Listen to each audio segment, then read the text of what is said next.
Berikutnya adalah sesi pemaparan materi kepada beliau Dr. Tuan Guru Bajang Muhammad Jalil Masdi.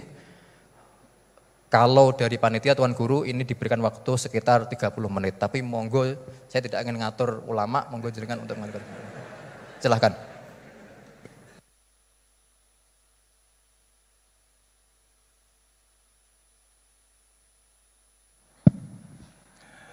Bismillahirrahmanirrahim. Bismillahirrahmanirrahim. Assalamualaikum warahmatullahi wabarakatuh. Alhamdulillah. Alhamdulillahilladzi an'ama alaina ni'matal imani wal islam. Segala puji hanya milik Allah yang mengkaruniakan kita nikmat iman wal islam. Wa jama'ana fi hadzal makan fi khairin wa lutfin wa afiyah. Dan mengumpulkan kita, mendudukkan kita bersama, menyimpuhkan kita di majelis ini dalam keadaan sehat walafiat. Wassalatu wassalamu ala sayyidina maulana Muhammad. Salawat dan salam hanya terlimpah sepenuh-penuhnya kepada Nabi yang mulia, Nabi besar Muhammad sallallahu alaihi wasallam. Wa huwal qail. Dan beliaulah yang mengatakan khairukum man ta'allamal Qur'an wa 'allamah. Sebaik-baik kalian adalah yang belajar Al-Qur'an dan kemudian mengajarkannya. Allahumma shalli wa sallim wa barik alaihi wa ala alihi wa ashabihi wa man tabi'a hudah ila yaumiddin amma ba'd. Yang sama-sama kita hormati dan kita muliakan guru kita yang sekarang tengah dalam perjalanan, yaitu Al-Mukarram Kiai Haji Bahauddin Nur Salim, ya, Gus Baha. Tadi katanya TGB, Tuan Guru Baha.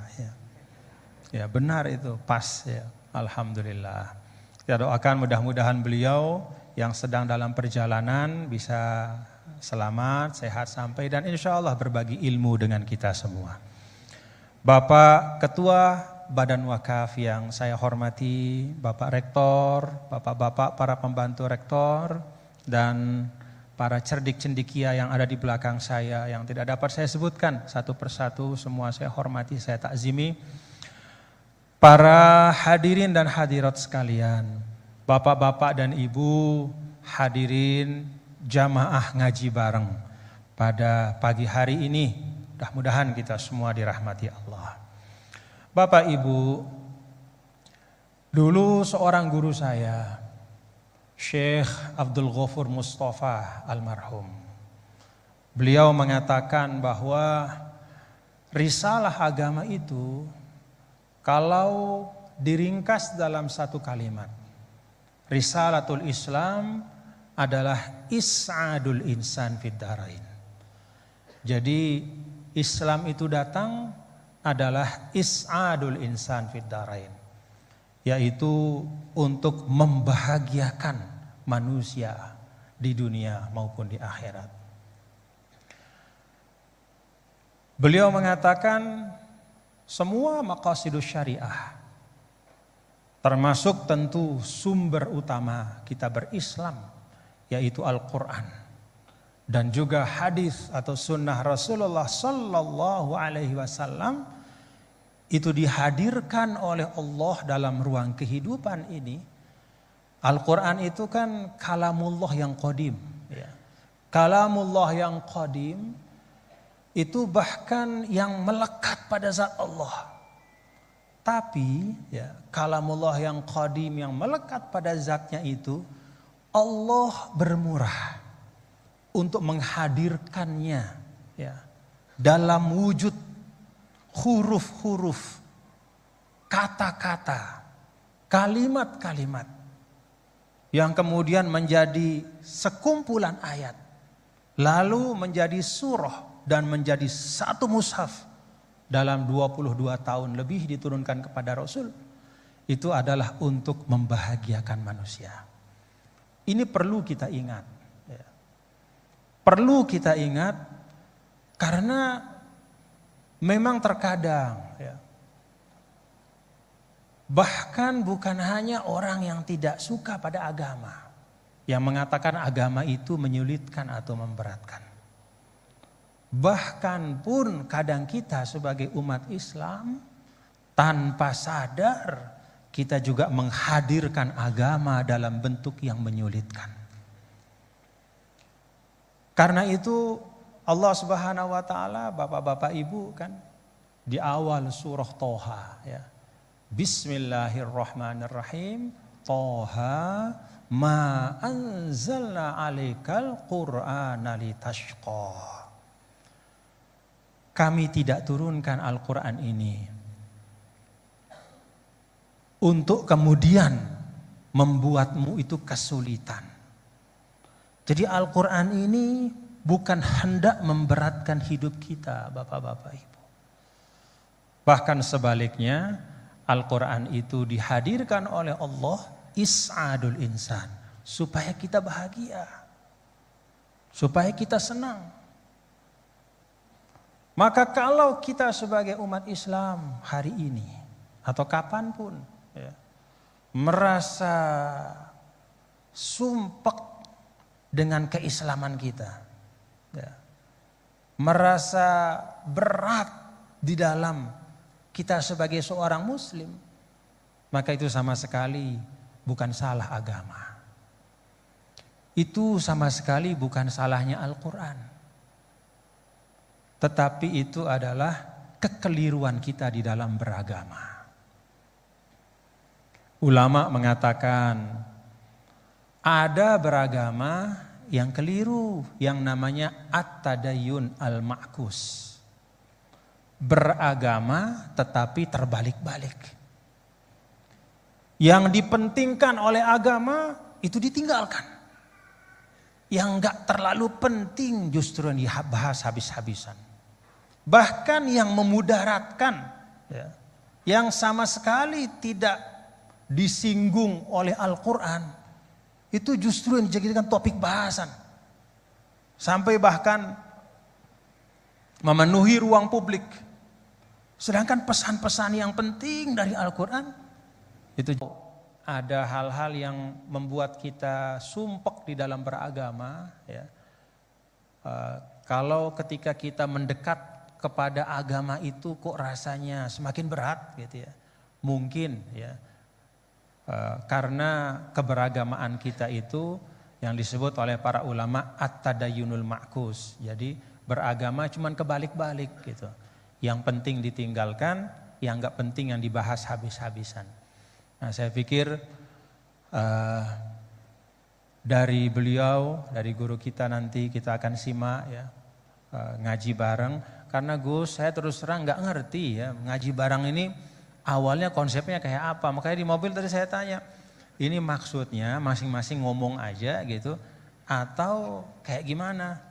Yang saya tanya mal mas'ul bi a'lama minasail, dia lebih nggak ngerti lagi dibanding saya.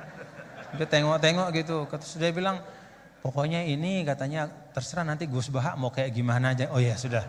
Kalau gitu dia matbu saya tabi. Begitu kalau gitu kita ikutin beliau, nanti saya menyesuaikan kepada beliau. Jadi saya serahkan ya moderator langsung saja kepada Al-Mukarram Syekhna Kiai Haji Bahauddin Nur Salim untuk menyampaikan ma fatahallahu bihi, apa-apa yang Allah Ta'ala bukakan kepada beliau untuk kemanfaatan kita semua. Assalamualaikum warahmatullahi wabarakatuh.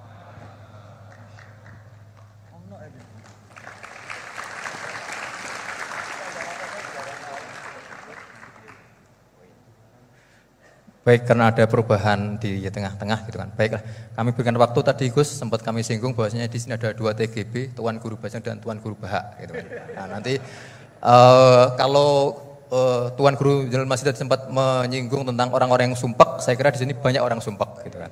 Karena Gus Bahak itu kadang agak unik, kalau ngaji beliau itu kadang ada hal-hal yang kita lupa akan urusan duniawi, lupa akan urusan kejombloan kita, lupa akan urusan istri-istri kita gitu kan. Nah kadang orang-orang yang punya istri itu lari dari rumah mau ngaji bareng Gus Bahak. Dan istri yang pernah ikut ngaji Gus Bahak kadang akan memberikan izin langsung. Mau kemana mas? Mau ngaji Gus Bahak, langsung izin keluar dari rumah. Ini seperti itu. Jadi karena tadi bahwa dengan ngaji Gus Bahak tadi bisa menghilangkan sumpek meskipun secara temporer, nanti keluar dari kahar sumpek lagi, nah, seperti itu. Baik, waktu dan tempat kami persilahkan kepada Gus Ba untuk memulai kajian ngaji tafsir Al-Quran. Kalau tadi kalau dengan beliau pokoknya beliau terserah mau seperti apa, monggo. Assalamualaikum warahmatullahi wabarakatuh. Bismillahirrahmanirrahim. Alhamdulillahirabbil alamin. Wa shalli wa sallim barik ala sayyidina Maulana Muhammadin wa ala alihi washabihi ajmain.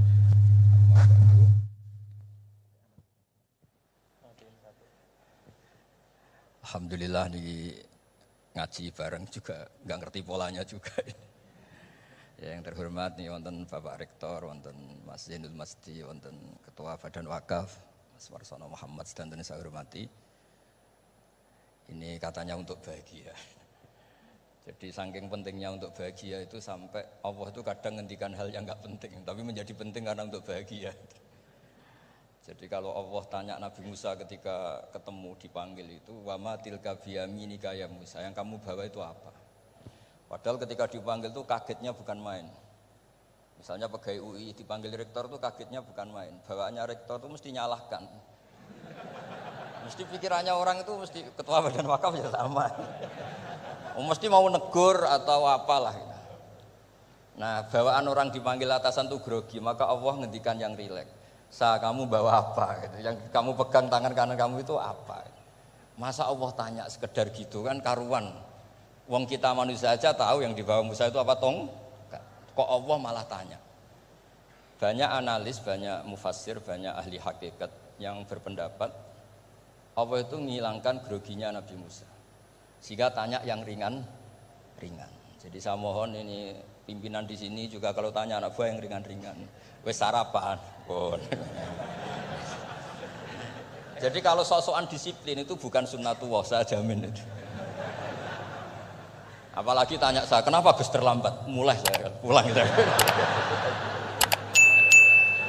Tuhan yang Tuhan saja sebaik itu kok rektor sama badan wakaf kok sekeras itu gitu. Jadi ini bukan gojlok supaya jadi orang yang dekat Allah gitu. Jadi ditanya, wa ma tilka biyaminika ya Musa. Kamu bawa apa ke sini? Yang di tangan kanan kamu itu apa? Nabi Musa jawabnya ya lucu ya sederhana. Ini tongkat Gusti. Tak pakai menggembala kambing, tak pakai ini itu. Bisa masih bilang dan lain-lain. Kayak laporan keuangan tuh, kalau susah nerangkan itu dan lain. Terakhir ditutup waliya fiha ma'aribu ukhra dan masih ada lagi yang lain di depan Allah. Kamu lapor audit di badan wakaf, diterima enggak laporan lain tadi? Ini teman saya lama ini. Saya di UI itu sudah lama, cuma inginnya dikenal Allah, tapi sekarang malah dikenal rektor. Aduh repot lagi. Saya dulu dari anak Profesor Zain itu mulai 2000, tahun 2000. Dekat sekali dengan saya. Sering ke rumah saya, ke kontrakan saya karena diskusi tafsir. Dan saya ikhlas sekali tidak ingin dikenal rektor, badan wakaf siapapun. Karena keluarga saya itu, bapak saya itu wali. Jadi kalau wali itu kepinginnya dikenal Allah. Tahu-tahu diturunkan derajatnya, disuruh kenal rektor, kenal badan wakaf.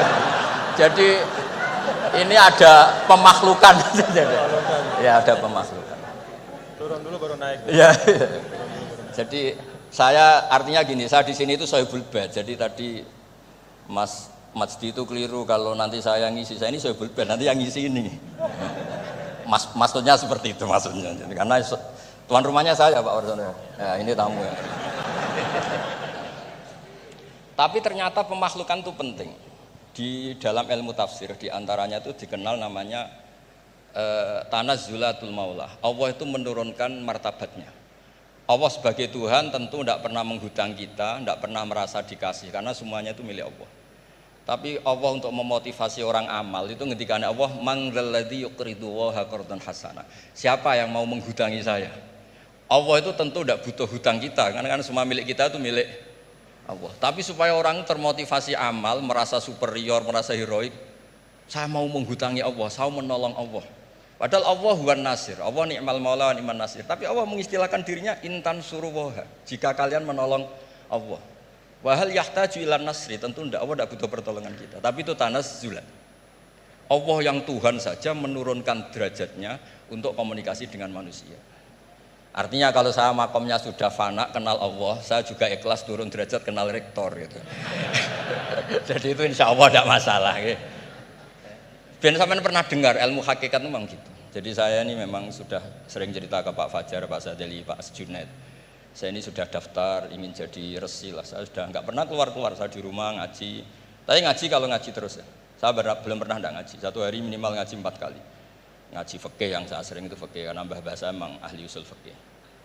Dulu pertama Profesor Zaini melibatkan saya ini cerita ke Mas Majdi itu gara-gara beliau itu profesornya itu sastra, adab, di Al-Azhar itu adab. Iya, Zaini. Orang tua dari Nah, karena jurusannya adab, beliau memang pakarnya kalau menghaluskan bahasa. Tapi masalahnya di Quran kan banyak fikih juga dan beliau cari ahli fikih. Singkat cerita, entah gimana ceritanya Allah yang mempertemukan ketemu saya. Nah, kenapa kita butuh fikih tidak sekedar kesusastraan atau ilmu adab? Karena ada tafsir atau fikih dalam Quran yang mau tidak mau harus difikihkan. Misalnya begini, wa antasma'u bainal ukhtain. Kamu tidak boleh menikahi sekaligus mbak dan adiknya atau adiknya dan mbaknya. Jika Anda berpikir Quran itu hanya Quran, maka berarti apa boleh menikahi misalnya Sri dengan buliknya, Sri dengan budenya. Padahal tidak boleh juga. Tapi faktanya Quran hanya ngendikan wa antasma'u bainal ukhtain. Sebab itu zaman Rasulullah SAW sugeng itu nambahi wala binal mar'ati wa ammatiha wala binal mar'ati wa kholatiha. Juga tidak boleh menikahi Sri dan budenya atau Sri dan buliknya. Dan kebetulan Nabi itu tidak menambahkan wala binal mar'ati wa jaddatiha. Karena kayaknya itu gak usah dilarang ya sudah lucu aja gitu. Masa kamu nikahi perempuan umur 17 terus minat mbahnya umur 70. Lah itu kalau sampai butuh dilarang ya Anda perlu berobat itu. Tapi kalau bule kan kadang masih menarik. Orang-orang kayak gini itu misalnya nikah umur 17, bulenya cantik umur 30, minat enggak? Jadi artinya butuh dilarang untuk enggak minat itu butuh dilarang gitu. Tapi kalau mbah ngono kok ditakok. Nah, ngono kok ditakok. Ini pakarnya. Ini tetangga saya orang Bojonegoro, dulu benderanya Profesor Zaini juga. Artinya andekan tidak ada usul fikih ini mimbabi itlaqil ba'di wa iradatil qul. Meskipun usul fikih itu yang menginduk ilmu balaghah, ilmu ini itu. Jadi Allah menyebut bainal ukhtain artinya diganti bainal mahromain. Jadi ukhtain itu ibaratun atau itlaqul ba'di yaitu ukhtain mewakili kata mahromain. Dua perempuan yang punya hubungan mahram tidak boleh dinikah bersamaan untuk orang-orang yang poligami. Ini penting supaya semua tafsir juga gitu, lafat-lafat yang ada mahdzufnya. Itu kita jaga, baik itu secara keilmuan maupun secara fikih. Keilmuan misalnya begini. Orang yang dilaknati Allah, mal'anahu wa ghadiba alaihi. Di antaranya diteruskan wa ja'ala minhumul qiradata wal khanazira wa abadat tauhid. Lalu misalnya secara penelitian tidak pernah ada makhluk manusia yang dulu jadi kera. Tapi melihat ayat itu seakan-akan itu pernah ada periode atau kejadian di mana manusia itu dirubah jadi kera. Wa ja'ala minhumul qiradata. Mau tidak mau kita butuh perangkat ilmu lain yang namanya balaghah. Itu orang Jawa, itu kalau dilangkai kakinya itu hanya bilang kayak kera. Orang nggak sopan tuh katanya kayak kera. Tapi kalau dilangkai kepalanya langsung oh dasar ketek itu, dasar kera. Artinya dalam ilmu tasbih, kalau kemiripannya itu biasa itu masih disebut ka seperti. Tapi kalau mirip banget perilakunya itu kafnya dibuang.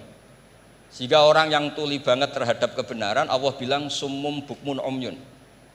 Orang kafir itu summun, tuli misalnya. Bukmun ada bisu. Padahal faktanya mereka bisa mendengar, bisa ngomong, bisa bicara. Tapi saking tidak pernahnya mau mendengar kebenaran, di redaksinya summun, bukan kasumi tapi summun. Begitu juga di bab madh memuji. Kalau orang agak ganteng, mungkin saya kalau muji Mas Masdi hanya kalkomar, muji Pak Rektor paling ya kalkomar. Tapi kalau muji Nabi langsung komarun, anta samsun, anta bedrun, karena gantengnya kelewat, sehingga kaf tasbih sepertinya itu dibuang. Nah, andekan tidak ada fakta manusia itu pernah dirubah jadi kera di era itu, andekan itu nggak ada, kita sendiri juga nggak tahu.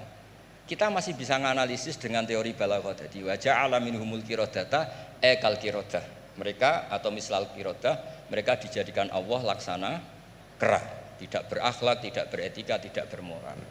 Ini pentingnya ilmu balaghah, sehingga kita tidak perlu mengharuskan orang berkeyakinan dulu itu pernah ada orang manusia dirubah jadi apa? Kera. Nah misalnya ada yang berkeyakinan atau berpendapat memang itu pernah nyata, itu ngendikannya Rasulullah kemudian itu dihilangkan, hanya hidup 3 hari kemudian hilang sehingga nggak punya turunan. Jadi pilihan-pilihan dalam tafsir itu satu tentu riwayat, dua itu analisis balaghah. Nah, analisis fikih itu tidak kalah penting karena konstruksi Quran itu ada fikih yang sudah mapan. Seorang lagi ada fikih yang sudah mapan. Ketika Nabi Lut itu menyesali kaumnya itu lesbi dan gay, kelainan seksual. Itu Nabi Lut ngendikan haula ibanati hunna adharulakum. Kalau kamu ingin menyalurkan kebutuhan biologis Anda, ini ada anak-anak putri kami, hunna adharulakum. Itu lebih suci bagi kalian. Tentu fikih itu sudah mapan, maknanya dinikahi dulu dengan proses nikah yang sah. Nah barokahnya fikih yang mapan ini Allah tidak cerita tafasilul umur, tidak cerita detail-detailnya. Sehingga salah sekali kalau kita sering bilang kita hanya kembali ke Quran. Itu tidak bisa karena Quran juga tidak berdiri sendiri dengan makna yang sebenarnya karena turun itu ada asbabun nuzul. Ini yang terakhir supaya ngasih pekerjaan kan jauh-jauh dari NTB. Ya kan bisa dimanfaatkan secara baik dan benar. Saya ini Sohibul Bait.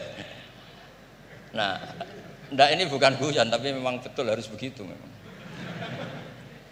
Mau enggak mau. Sumpah misalnya. Orang tuh kalau ditagih hutang atau ditegur itu masih ya besok saya bayar. Ditagih lagi kayak enggak percaya, wawahi besok saya bayar. Jadi kata wawahi itu mesti menunjukkan emosi, tersinggung, sumpah ya. Sehingga suatu saat ada seorang khotib ini ngendikan fawarobbis sama iwal ardi innahu lahakum mislama annakum tantikun. Demi Tuhannya langit dan bumi. Itu si Bedui, ada orang Arabi, orang desa. Langsung menyelasi Pak Khotib tadi. Pak Khotib, mangdalladzi akhdhafal jalil hatta alja'ahu ilal yamin. Siapa yang bikin murka Allah sehingga Allah terpaksa sumpah. Semenjak itu jadi ilmu, kalau Allah memulai redaksi dengan sumpah, dengan qasam pasti Allah tersinggung. Jika lafat-lafat yang dimulai wanaziati khorqo atau dimulai wasamsi waduhaha mesti terusannya itu Allah agak marah karena di mana-mana orang sumpah itu menjelaskan sama yang agak tidak percaya. Itu dzauqul arabi, itu adzauqus salim. Nah begitu seterusnya. Kemudian masalah wasfiyah ismiyah. Saya dulu sering debat sama Profesor Zaini. Kan misalnya kiai-kiai di Jawa umumnya kalau maknani min alakin itu segumpal darah. Lalu orang-orang yang nekuni embriologi itu tidak pernah ada segumpal darah, kalau segumpal darah malah jadi kluron, macam-macam. Katanya Quran itu mesti benar ini ada segumpal darah. Kata saya segumpal darah itu bahasa Indonesia, Quran itu bahasa Arab, tidak akan ada itu di Quran kata saya. Tapi ada yang bilang segumpal darah ya, tetap aja itu enggak Quran. Yang Qurannya min alakin, segumpal darah itu bahasa Indonesia, Quran tidak ada yang bahasa Indonesia kata saya. Nah tapi itu bisa dianalisis pakai balaghah atau pakai teori madatul kalimah. Min alakin itu dari kata aliko ya'liko alakon, sesuatu yang menempel. Jadi kalau di proses embriologi misalnya ada apa yang menempel dalam ilmu itu yaitu yang jadi rahim, jadi anak. Atau pakai ilmu balaghah, min alakin tetap maknanya segumpal darah tapi maknanya itu tangkis atau tahkir. Manusia itu sombong. Padahal materinya sama yang sekarang jadi sama dengan materi yang sekarang jadi segumpal darah. Yaitu kita yang seperti ini materinya ya sperma, segumpal darah yang seperti itu juga materinya sperma. Kok kamu sombong? Materi kamu sama dengan materi min alakin. Itu persis dengan adatul Arab kalau sedang mencibir orang yang sombong. Itu kalau orang Arab bilang antal ladzi kharajta min makhrajil bauli marratan kata orang Arab.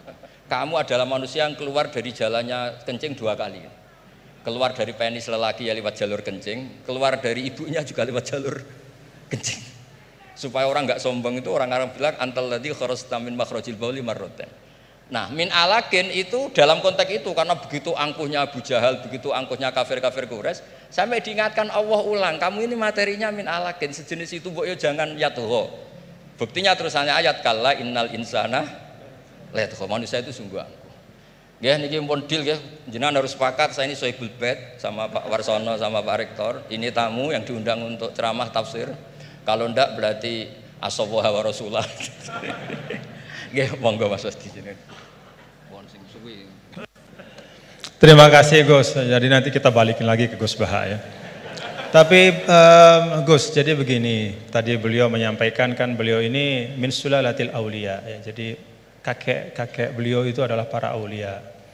Jadi aulia itu muhimmahnya itu adalah dikenal Allah gitu ya. Nah, kemudian beliau bilang bahwa tapi takdirnya sekarang masuk UI ini pengen dikenal Allah malah justru turun jadi dikenal rektor katanya. Tapi Gus itu menurut saya ya, jadi kalau kita bertarekat nih, nah kan sering ya ketika misalnya kita bicara tentang tarekat ya, tarekat itu dimaknakan taroki ya, taroki artinya naik gitu, jalan naik gitu ya. Akhir zaman nih Gus Baha ya dan bapak-bapak ibu, mungkin kita perlu juga bertarekat dalam makna tadani ya, turun. Jadi tarekat bukan hanya jalan naik tapi juga jalan turun. Karena bagi orang di akhir zaman ini kalau hanya tahu jalan naik dan tidak tahu jalan turun itu repot. Ya. Apalagi Pak Rektor dengan Kepala Badan Wakaf ya, atau para pejabat gitu ya, tahu jalan naik saja tapi nggak tahu jalan turun gitu ya. Jadi kalau belajar tarekat hanya ingin jalan naik gitu tapi nggak pernah belajar jalan turun, itu biasanya dekat-dekat turun tuh galau. Ya. Ya, jadi galau, bingung gitu gimana cara turunnya gitu ya. Dan memang dulu saya pernah naik Gunung Rinjani juga ya Gus ya, waktu masih mu'alimin dulu, masih sanawiyah aliyah, itu saya rasakan betul gitu bahwa naik gunung itu menantang, ya, sangat menantang. Ya. Bahkan Gunung Rinjani itu ada masa di mana di tengah-tengah itu ada namanya Bukit Penyesalan gitu. Kenapa Bukit Penyesalan? Ya udah nyesel di situ gitu, mau balik udah jauh, mau terusin juga masih jauh sekali gitu di depannya. Itu Bukit Penyesalan, baina-baina. Tapi ternyata turunnya itu jauh lebih berat. Jadi kalau kita naik itu kan mengandalkan kekuatan otot ya, keluarkan energi untuk menggerakkan. Kalau turun itu kita menggunakan energi untuk menahan dan itu jauh lebih berat. Ya, jadi menahan pada saat turun itu jauh lebih berat daripada ketika menanjak ya. Dan ya pada waktu itu ya saya kena musibahnya pada saat turun gitu ya. Jadi artinya memang bahwa dalam kehidupan ini kita belajar naik dan juga belajar turun. Jadi tarakat itu taroki wa tadani gitu ya. Dan kalau sudah turun ada masanya juga naik. Jadi Gus Baha tadi kenal rektor, nanti kenal kepada Allah lagi, balik lagi kepada niat semula insyaallah. Nah, saya ingin sampaikan nih, beliau tadi sedikit sekali ya, dalam waktu yang sangat singkat, tapi itu menyampaikan hal-hal yang sangat penting ya. Saya nggak tahu nih, dipahami nggak apa yang beliau sampaikan tadi nih? Dipahami nggak? Mulai balaghah, kemudian madah. Ngerti nggak madah itu? Madah itu apa? Madah itu pujian-pujian ya. Bagaimana turuku ta'bir ya, asalibut ta'bir ya, bagaimana orang Arab itu mengungkapkan ya perasaan mereka, mengungkapkan harapan mereka ya, bagaimana mereka memilih diksi-diksi dalam komunikasi mereka, itu mewarnai Al-Qur'an. Jadi beliau ini tadi ketawa-ketawa ya, bapak-bapak juga ketawa-ketawa semua dia. Tapi yang disampaikan itu sudah bahan kuliah buat dirosat ulia itu, buat pasca sarjana itu. Ya, jadi alhamdulillah. Nah, silahkan nanti dielaborasi masing-masing. Tapi yang ingin saya sampaikan begini, ada catatan saya terhadap apa yang beliau sampaikan. Pertama, apa yang beliau sampaikan itu menegaskan ungkapan waqtul buyuta min abwabiha. Masuklah ke rumah melalui pintunya. Kalau kita ingin belajar Al-Qur'an itu ada jalannya, ada pintunya. Tadi beliau sudah sampaikan, ada tafsirul Qur'an bil Qur'an, ada riwayat, kumpulan riwayat ya. Bahkan Al-Qur'an juga menegaskan sebagian satu sama lain itu saling memperkuat, saling membantu. Jadi kalau kita misalnya bertanya-tanya, wa man a'rada an dzikri fa inna lahu ma'isyatan dhanka wa nahsyuruhu yaumal qiyamati a'ma. Kata zikri itu maksudnya apa gitu? Karena kata zikr itu kan dalam Al-Qur'an luas ya. Apakah zikr itu adalah zikrullah, subhanallah, alhamdulillah, wa la ilaha illallah. Sehingga ayat itu artinya siapa saja yang berpaling dari mengingat Allah, maka hidupnya akan menjadi sempit, akan sumpek, akan resah. Atau zikri di situ maknanya adalah Al-Qur'an ya. Sehingga artinya adalah barang siapa yang memalingkan dirinya dari pesan-pesan Al-Quran, maka hidupnya akan disorientasi. Bagaimana kita mengambil pilihan di antara dua makna? Nah, kita lihat. Qala rabbi lima hasyaratini amma wa qad kuntu basira qala kadzalika atatka ayatuna fanasitaha wa kadzalikal yauma tunsa. Lalu orang itu mengatakan di akhirat, ya Allah, bagaimana mungkin kok saya dibangkitkan dalam keadaan buta padahal di dunia saya melihat. Kemudian Allah mengatakan qala kadzalika, itu balasan yang setimpal, atatka ayatuna fanasitaha. Telah datang kepadamu ayat-ayat kami lalu kau lupakan. Nah, dari ayat ini maka ulama menafsirkan kata zikri. Oh, yang dimaksudkan dengan zikri itu adalah ayatuna, yaitu Al-Quran. Nah, ini yang disebut dengan Al-Quran yufassiru ba'duhu ba'duhu. Dia saling menafsirkan. Baik itu penafsirannya datang segera setelahnya, ataupun di ayat-ayat yang lain seperti yang Al-Mukarram Kiai Haji Bahauddin sampaikan. Ada yang di bagian yang lain, baik itu secara nas, secara sharih ataupun secara dilalah, secara tunjukkan isyarat. Ketika misalnya Nabi Adam alaihissalam, Allah Ta'ala sampaikan fatalaqa Adam min rabbih kalimat. Allah Ta'ala memberikan Adam menerima dari Tuhannya kalimat. Fataba alaih. Dengan sebab kalimat yang dia ucapkan itu Allah ampuni dosanya, kekeliruannya. Apa kalimat itu? Oh, ada di ayat yang lain. Rabbana zalamna anfusana wa illam taghfir lana wa tarhamna lanakunanna minal khasirin. Itu pintu memahami Al-Quran. Tadi Gus Bah bilang sampaikan, ada pintunya. Baik itu pintunya adalah riwayat-riwayat dari Al-Quran, dari hadis juga beliau sampaikan tadi. Al-Quran gak dibiarkan sendiri oleh Rasul, tapi didatangkan hadis untuk menyempurnakan. Bahkan ketika dulu ada orang yang mengatakan ini bukan zaman sekarang, zaman dulu sekali. Ba'das sahabah, zaman tabi'in. Saya lupa, mungkin Gus Bah yang ingat riwayatnya secara persis. Ada yang datang kalau tidak salah kepada Al-A'mash, seorang imam besar namanya Al-A'mash. Lalu orang itu mengatakan, ya imam, kenapa kita capek-capek Anda ajak kami untuk baca hadis? Kenapa Anda ajak kami untuk mendiskusikan hadis panjang-panjang? Bukankah sudah ada Al-Quran di tengah-tengah kita? Ngapain lagi? Apa kata Amash? Ya ahmaq. Pak, atajidu, apakah kamu temukan dalam Al-Quran itu ada sholat 5 waktu secara terperinci? Gak ada. Nabilah yang menegakkan amanah untuk menjelaskan. Sholat 5 waktu itu kayak apa? Banyak rakaatnya seperti apa? Waktunya gimana? Kaifiyatnya seperti apa? Bahkan sebelum sholatnya pun Nabi ajarkan. Isbagul wudu'nya kayak apa? Bahkan tidak hanya yang wajib-wajib dalam wudu. Madmadoh istinsyaknya pun. Kumur-kumurnya masukin air ke hidung. Semua diajarkan sama Nabi. Maka Amash mengatakan, dari sisi ini Al-Quran lebih butuh kepada hadis daripada hadis kepada Al-Quran. Dari sisi bahwa hadis itu menguraikan, menjelaskan dan menyempurnakan, menambahkan, melengkapi bahkan yang tidak ada di Al-Quran.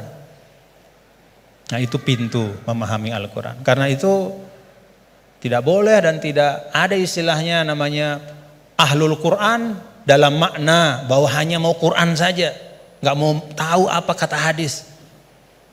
Itu nggak ada istilah dalam Islam. Ilmu yang muktabar selalu Al-Quran bersama dengan hadis Rasulullah SAW. Lalu yang kedua pintunya apa? Ya asbabun nuzul. Tadi juga disinggung selintas oleh guru kita bahwa ada sebab-sebab dari turunnya Al-Quran, ayat-ayat Al-Quran. Yang kalau sebab ini nggak difahami, bisa saja ya dalam beberapa kasus orang salah faham. Dan itu kejadian. Kejadiannya bahkan sekali lagi bukan hari ini, bukan kemarin, tapi dulu pada masa orang-orangnya itu masih berhimpitan, berdempetan dengan Rasulullah SAW. Ada seorang sahabat didatangkan, kalau tidak salah pada masa Sayyidina Umar bin Al-Khattab radhiyallahu anhu. Lalu dia ditanya, kenapa kok kamu minum minuman keras gitu kan? Dia mengatakan, loh kan saya ini orang beriman, saya kan orang bertakwa. Kan di Al-Quran tuh ada. Laisa 'alal ladzina amanu wa 'amilus solihati junahum fima ta'imu idza mattaqaw wa amanu ila akhir ayat. Enggak masalah kalau sudah beriman bertakwa makan minum apapun. Begitu. Kalau ini secara harfiah kita baca ayat itu. Lalu karena dia baca ayat itu saja, dia beranggapan oh berarti makan minum udah bebas karena sudah beriman bertakwa. Nah saat itulah kemudian diluruskan bahwa ayat ini sabab nuzulnya adalah ketika ada sebagian sahabat yang datang kepada Rasulullah SAW dan bertanya, ya Rasulullah, ada teman-teman kita yang sudah meninggal, mereka syuhada pada saat perang-perang, mereka mati syahid, mereka meninggal sebelum turunnya ayat yang mengharamkan khamar. Bagaimana nasib mereka ya Rasulullah? Padahal mereka meninggal dalam keadaan masih minum khamar. Jadi meninggal ya masih minum karena memang belum turun pengharaman. Maka turunlah ayat ini menjelaskan. Oh, kalau memang orang nggak tahu, belum ada taklif kepada dia, nggak dosa. Nah, sebagian ulama kemudian menarik ayat ini juga ke masa sekarang. Ya. Kalau misalnya ada di tempat-tempat tertentu, misalnya ada katakanlah dakwah Islam masuk ke suatu negara misalnya, lalu para dai itu menyampaikan tentang tauhid, menyampaikan tentang rukun iman. Baru disampaikan tentang rukun iman, rukun Islam, kemudian orang itu dia bersyahadat, dia baru sholat, lalu dia meninggal. Dalam keadaan dia masih minum khamar. Pada saat belum dijelaskan oleh dai itu bahwa Islam mengharamkan khamar. Bagaimana hukumnya dia gitu? Dia masuk orang baik apa gimana? Oh enggak, berarti dia tidak terkena ya kepada kewajiban untuk menjauhkan diri dari khamar karena memang belum dijelaskan. Nah karena itu kita bapak-bapak saudara-saudara kita berlapang-lapang lah seperti yang guru kita sering sampaikan, kita berlapang. Jangankan pada masa sekarang, pada masa dulu saja ketika masa Imam Ghazali. Apa kata Imam Ghazali? Ini tentang dakwah. Kata Imam Ghazali, menurut saya ya, Ahlur Rum ya, orang-orang yang ada di daerah-daerah yang berjauhan, jauh dari pusat Islam. Dan karena itu dia tidak dapat pesan Islam. Dia nggak ngerti Islam itu apa. Atau Islam itu sampai tapi fi wajhin musyawash. Bentuknya udah nggak benar. Ya. Disinformasi tentang Islam. Maka kata Imam Ghazali, orang itu menurut saya hukum mereka adalah sama seperti hukum ahlul fatrah. Jadi nggak bisa kita mengatakan misalnya orang, mohon maaf, orang di belahan dunia Skandinavia misalnya di negara-negara yang jauh gitu. Kemudian kita hukumkan, wah mereka itu adalah orang kafir. Mereka itu mukhallat finnar. Belum tentu. Kecuali setelah kita pastikan bahwa cahaya Islam sudah sampai dalam bentuk yang sebenarnya dan mereka menolak dengan kesadaran. Itu namanya kufur. Al-juhud, menolak dengan kesadaran. Kalau sesuatu itu nggak sampai, dia mau nolak apa? Atau kalau sesuatu itu sampai tidak dalam bentuk yang benar, dia nggak salah kalau nolak. Misalnya hari-hari dia dapat berita Islam agama teroris, misalnya nih dari medianya, itu aja yang dia konsumsi. Kita nggak punya dai ke sana karena nggak ada kita yang menguasai bahasa Skandinavia misalnya, nggak ada yang ngerti bahasa Finland, maka kita nggak pergi ke sana. Kita di sini saja di Indonesia, lalu kita hukumkan orang di sana di mana-mana. Hanya karena dia tidak la ilaha illallah Muhammadur Rasulullah berarti kafirun mukhalladun finnar? Enggak, belum tentu. Kata Imam Ghazali bisa jadi itu ahlul fatrah. Nah, dengan itu maka kita lebih tenang di dalam berdakwah, tidak mendahulukan memvonis seseorang, sekelompok orang, tapi tausilud dakwah yang kita utamakan, menyampaikan itu yang diutamakan. Nah, tadi beliau menyampaikan itu tentang sabab nuzul. Dan yang ketiga yaitu ma'rifatul lughatil arabiyyah, itu pintu. Jadi pintunya itu yang pertama adalah riwayat-riwayat baik dalam Al-Qur'an, ayat-ayat Al-Qur'an maupun hadis, kemudian juga ijma' sahabat. Yang kedua adalah sabab nuzul kita faham. Dan yang ketiga itu mengerti ya masalikul Arab, ya bagaimana cara orang Arab bicara. Karena itu juga sangat mewarnai bagaimana Allah Ta'ala ya menurunkan kitab suci Al-Qur'annya. Dan alhamdulillah bapak-bapak, saudara-saudara, kalau kita ada ketekunan, ya ini teman-teman semua ya, kalau ada ketekunan, ya seperti sekarang kita bisa menikmati ya. Kalau dulu misalnya apa yang disampaikan oleh Gus Baha itu hanya bisa dinikmati oleh para santri, ya di pesantren-pesantren, itu pun dalam halakoh-halakoh yang terbatas. Tapi alhamdulillah berkat UII ngaji bareng kita bisa menikmati hari ini mutiara-mutiara dan keindahan Al-Quran. Alhamdulillah. Saya balikin lagi kepada Gus Baha sebagai Sohibul Bait.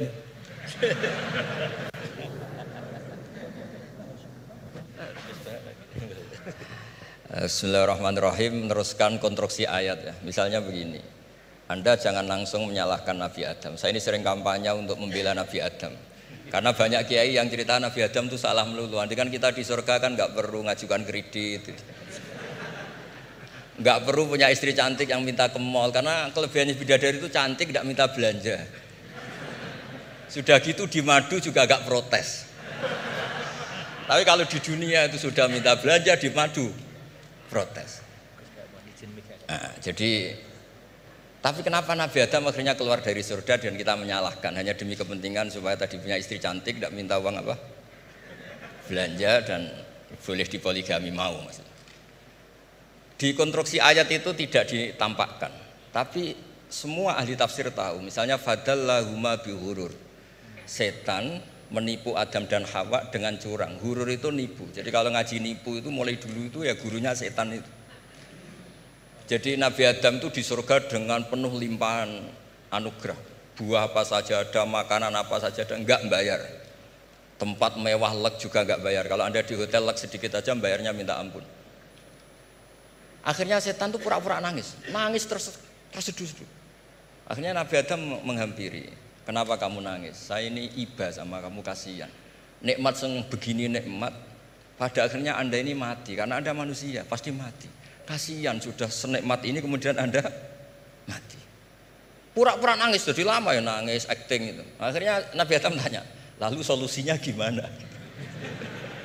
Terus setan tinggal numpangi. Hal adulluka ala syajaratil khuldi wa mulkil la yafla.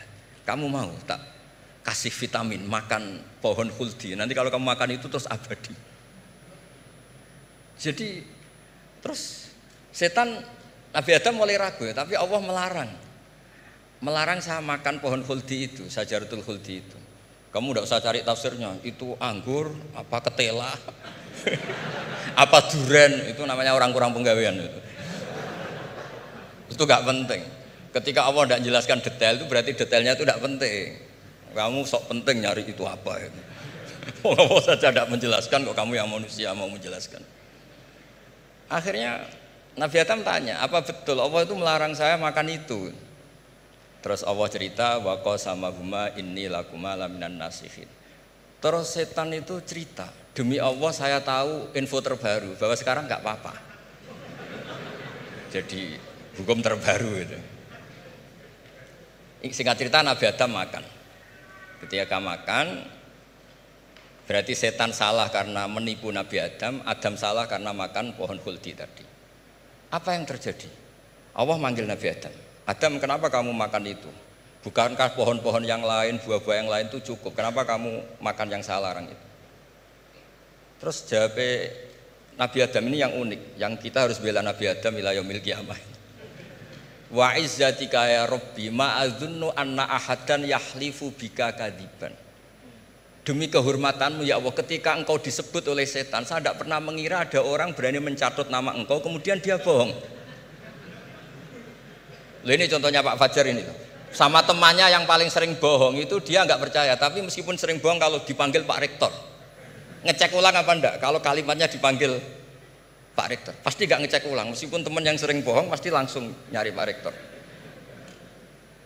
Saya misalnya sebagai murid Mbah Maimun, punya teman yang sering bohong sekalipun, terus bilang, Gus dipanggil Mbah Maimun, pastilah langsung ke sana. Karena disebut nama itu, orang sudah tidak berpikir jelimet. Ketika engkau disebut ya Allah, saya tidak pernah ngira ada orang mencatat nama engkau, kemudian dia bohong. Sehingga Allah itu haru sama Nabi Adam. Makanya Nabi Adam itu diusir. Ini meneruskan ayat yang dibaca Mas Majid tadi. Diusir tapi disangoni. Dam, secara prosedur hukum, kamu harus saya usir karena kamu melanggar. Tapi tak sangoni, lucu kan? Tak sangoni. Kamu baca ini ya. jadi unik. Makanya ayatnya fatalaqqa Adamu mir Rabbi. Bukan kreasinya Nabi Adam. Kalimat itu bukan kreasi Nabi Adam, tapi hadiah sama Allah. Ini kamu secara laturan tak usir, tapi tak sangoni, ini dibaca nanti. Tapi Nabi Iblis enggak disangoni. Karena memang dia penipu betul. Sudah gitu akting pura-pura nangis, pura-pura ini itu. Jadi benar-benar penipu ulung. Makanya sekarang pun kalau penipu itu memang harus sopan, harus nangis. Itu cara untuk karena sanatnya penipuan memang begitu, sanat awalnya memang begitu. Pura-pura nangis terus pura-pura itu. Jadi itu memang cara paling efektif untuk apa? Nipu. Ada sanatnya. Nah, lalu kenapa ada hadis mangqala la ilaha illallah dakhalal jannah? Ini terakhir terus nanti Mas Masdi ngendikan terus doai sekalian. Perintah sahibul bait, bukan permintaan, perintah. Perintah itu bukan berarti tidak sopan. Memang bahasa Indonesia itu gitu. Permohonan itu mesti diabaikan. Kalau perintah itu agak tegas. Bukan masalah. Jadi begini. Saya ulang lagi konstruksi ya, konstruksi ayat fadallahuma bihurur. Kenapa mangqala la ilaha dakhalal jannah? Itu unik. Kalau kita baca hadis, ada orang itu pendosa, salahnya sudah minta ampun. Sama Allah dipanggil. Ini hadis musnad, riwayat Musnad Ahmad dan banyak riwayat yang lain. Dipanggil, "Fulan, kamu ke sini. Kamu lihat itu apa?" "Bok, Gusti." "Berapa?" 99. Per bok itu maddul basor. Sepanjang mata melihat itu isinya dokumen kesalahan dia. Jadi nggak kayak yang di pengadilan itu hanya beberapa tumpuk. Itu sepanjang dia lihat itu kesalahannya dia. Sepanjang dia melihat. Sudah gitu jumlahnya 99. Ya dia putus asa, dia tidak akan masuk surga. Kemudian sama Allah, sudah kamu tenang saja. Diambilkan bok kecil, kecil sekali, paling sak bok jam tangannya. Dah, innaka lan tuzlamal yaum, kamu tidak akan terdolimi. Kenapa Gusti? Ini kamu punya kebaikan ini kecil sekali. Ya apa efeknya Gusti? Kan nggak ngefek kesalahan seperti itu. Kemudian bandingannya hanya kebaikan sekecil itu. Udah kamu tenang aja. Setelah ditimbang box 99 yang jumlahnya maddul basor kira-kira 3 kilo sama satu wadah jam kecil, ternyata setelah ditimbang itu menang yang 1 jam kecil. Karena isinya la ilaha illallah. Malaikat itu gak berani. Kamu berani, ada namaku kemudian kamu abaikan. Saya dipanggil 1000 mahasiswa UII sama satu Pak Rektor, Pak Fajar. Kemana arahnya? Ke satu rektor apa ke 1000 mahasiswa yang manggil? Pak Rektor, kan ini urusan nasib. Nah ini cerita. Malaikat yang nimbang Pak Warsono itu diprovokasi sama malaikat yang lain. Kamu berani nggak mempertimbangkan kata Allah di situ? Wah ya tidak berani. Nah, itu disebut fala yaskulu ma'asmillahi ta'ala sayun. Dibandingkan asma Allah itu tidak ada yang bisa ngungguli. Nah, di sini terus para torekot, para apa konwiridan Allah. Tapi karena kita ini sekarang sudah tidak ngaji malah tanya, gunanya apa sih muni Allah? Lu nyebut pangerane ora ora gunane. Oh ini sedang nyebut Tuhannya kok kamu tanya gunanya apa? Kamu tak kasih uang aja tidak pernah tanya gunanya uang ini apa? Pas dijak wiridan tanya, gunanya apa sih? Oh dasar orang aneh. jadi logis. Nah, Nabi Adam juga sama, ketika disebut asma Allah itu nggak mikir yang lain, apa setan itu penipu apa enggak, sudah grogi yang manggil Allah langsung. Nah, makanya saya mohon kenapa kita memahami mangkana akhiru kalamihi Allah la ilaha illallah dakhalal jannah. Karena dengan itu malaikat nggak berani macam-macam. Jadi nanti kalau Anda ketemu malaikat tukang hisab, ayo silahkan abaikan nama Allah. Kalau kamu berani berarti tidak malaikatnya Allah. Masa namanya Allah gak dipertimbangkan? Ya tadi misalnya dosen-dosen UI ada undangan seminar menjanjikan, enggak seminar menjanjikan tapi yang manggil rektor, milih mana? Kira-kira saja milih rektor kan? Karena ini nasib berkelanjutan kan kalau seminar kan. Apalagi ini asmane Allah. Nah, makanya Nabi ngendikan fato satisi jilat wasakula ismuwah. Kemudian bok kesalahan tadi jomplang kalah.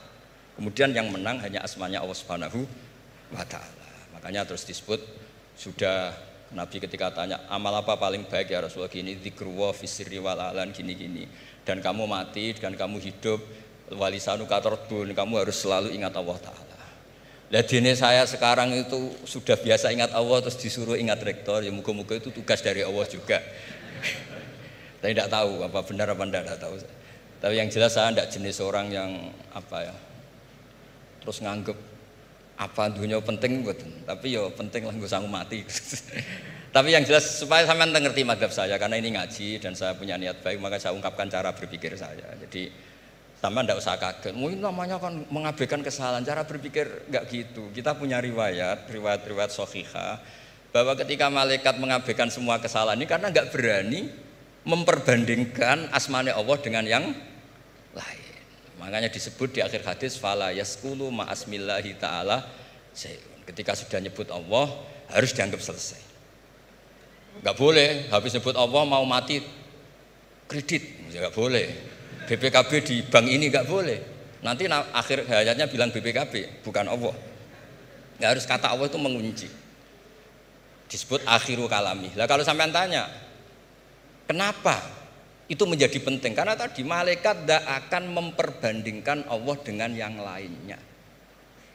Makanya ketika ulama-ulama sufi, kalau kamu habis salah istighfar, nanti di sohifah kamu akan ditulis habis salah. Terus di belakang ditulis, tapi setelah itu dia bilang astagfirullahaladzim. Nanti malaikat tinggal aja kamu teror. Kamu mempertimbangkan Allah apa yang itu? Ini tak ajari nih. Kalau tepak ya kamu didengar, kalau tidak malah digebuki. Tidak tahu saya. Tapi itu ijazah resmi nih hari ini. Hadisnya akurat. Ijazah. Nggih ngoten mawon kon kesuwen kepinteran nyanyi kula. Assalamualaikum warahmatullahi wabarakatuh.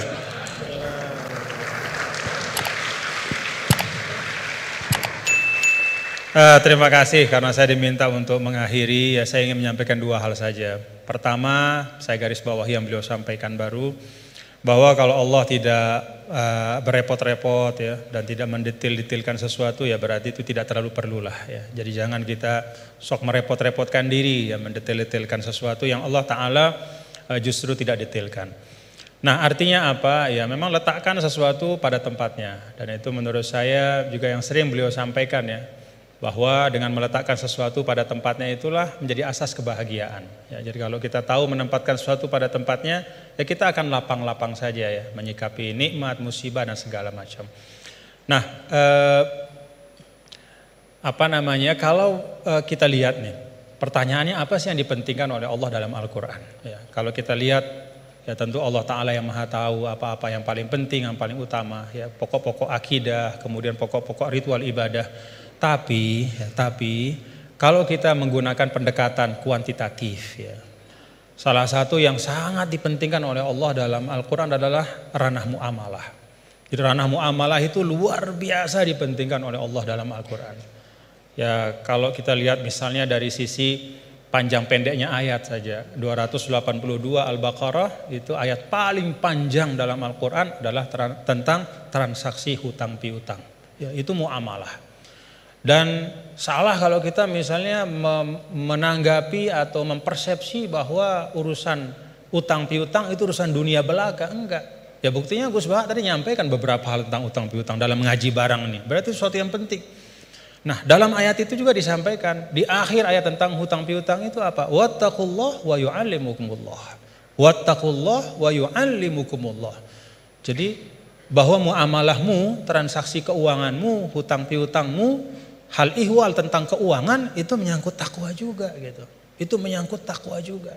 Itu bagian dari ekspresi bertakwa kita. Hutang yang benar, menulis dengan baik, membayarnya juga dengan baik, berhutangnya pun kalau memang betul-betul butuh dan seterusnya. Dan banyak lagi di dalam Al-Quran ayat tentang muamalah. Nah saya sering sampaikan ya, bapak-bapak saudara, kalau kita misalnya menggunakan pembagian yang walaupun kita bisa perdebatkan lah ya tentang validitasnya 100%, tapi ada pembagian yang sederhana oleh para ulama. Pertama, dalam Islam itu ada disebut dengan ruang akidah ya. Yang kedua ruang ritual ibadah, dan yang ketiga adalah ruang muamalah.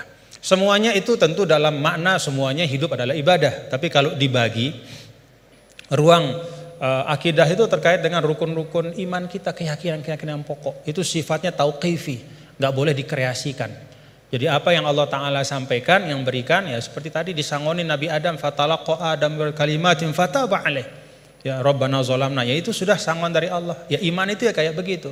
Kita disangoni, diberikan, ditegaskan, dibatasi. Lalu ritual ibadah juga sama, sifatnya tauqifi. Nah pada saat muamalah itu sifatnya beda. Sifatnya itu ijtihadi ibada'i. Jadi sifatnya itu kita dikasih prinsip oleh Allah, ruang muamalah kehidupan ini, namanya sosial, politik, budaya, ekonomi, ya, kita diberikan prinsip, tetapi perinciannya itu diserahkan kepada kita. Bagaimana kita memprosesnya supaya bisa menghadirkan kemanfaatan dan kemaslahatan untuk semua, tanpa menghilangkan prinsip-prinsip itu. Nah jadi kalau kita dalam konteks misalnya yang beliau sampaikan tadi, ya semua hal-hal yang ada ini selain daripada akidah dan ritual ibadah itu kan muamalah. Maka prinsipnya adalah kita saling melengkapi gitu. Dan saling mengisi dalam kebaikan. Nah, kemudian yang kedua, yang terakhir, ulama juga mengatakan begini. Ketika kita belajar Al-Qur'an, maka kita juga belajar tentang lawazimul makna atau lawazimul faham. Ada satu kefahaman dari ayat. Nah, konsekuensi dari kefahaman itu apa? Ya, nah itu beliau tadi juga sudah sampaikan berulang kali. Kalau kita misalnya, ini satu ilustrasi saja. Ya ayyuhalladzina amanu idza qumtum ilas salati faghsilu wujuhakum wa aydiyakum ilal marafiq wamsahu bi ru'usikum wa arjulakum ila akhir ayat. Wahai orang beriman, kalau ingin masuk ke dalam solat, hendak solat, maka ambil air wudu. Basuhlah muka dan seterusnya sampai akhir ayat. Secara fikih, ya tadi beliau sering mengajarkan kita, secara fikih ini tentang kewajiban kita berwudu dengan prosesinya. Tapi ada lawazim dari ayat ini. Apa lawazim dari ayat ini? Kalau kita bicara wudu, kita bicara sumber daya air.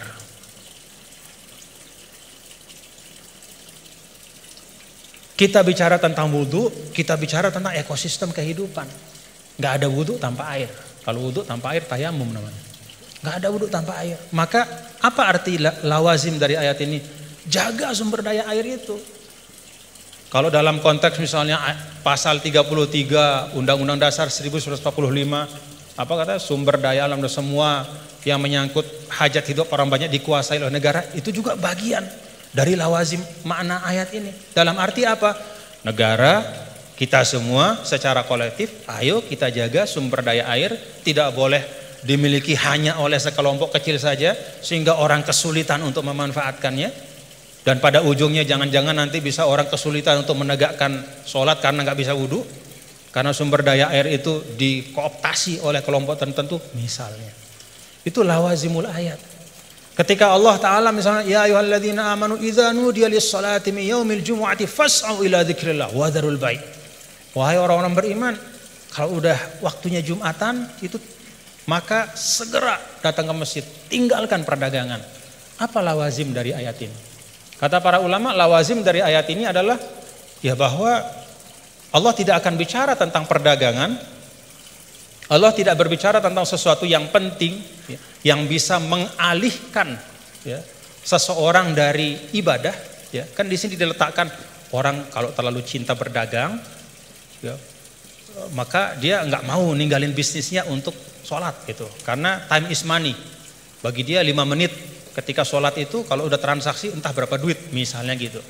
Nah, ada lawazim dari ayat ini kata para ulama bahwa ya perdagangan harus diisi oleh orang-orang gitu, yang tidak hanya memikirkan profit sementara di dunia, tapi dia juga memikirkan fungsi spiritual dari harta itu.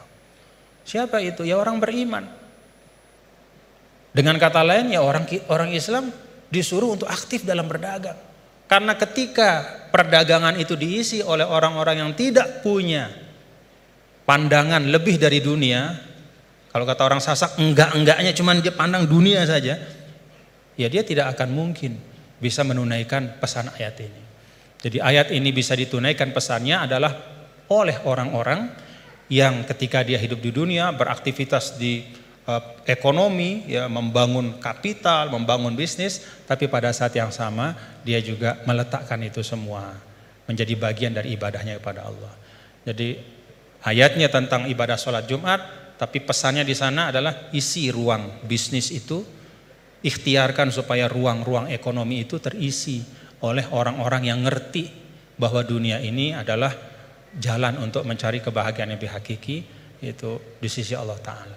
Jadi itu dua hal yang mungkin saya ambil dari beliau tadi. Kita pentingkan apa yang memang penting, dan yang kedua kita pahami ayat itu tidak hanya dari sisi teksnya, tapi dari konsekuensinya di dalam kehidupan kita. Terakhir bicara tentang sanad. Nah, saya ada satu hal, kalau saya pertama kali saya ketemu sama Gus Baha, ya, melihat beliau, ya, ada nggak bapak-bapak, saudara-saudara melihat dari beliau yang beda, ciri khasnya?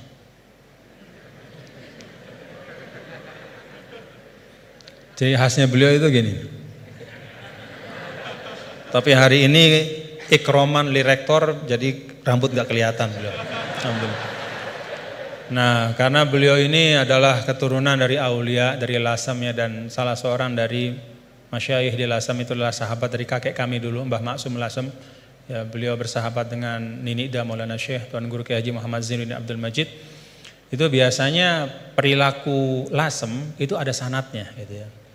Jadi saya lagi mikir-mikir, ini naruh topi begini tuh ada sanatnya nggak beliau? Ya, kita mau tahu dari beliau, ya.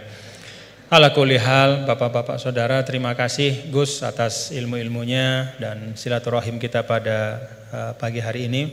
Mudah-mudahan bisa terus bersilaturahim dalam kebaikan, dan kita doakan beliau selalu disehatkan, diafiatkan oleh Allah Subhanahu wa taala.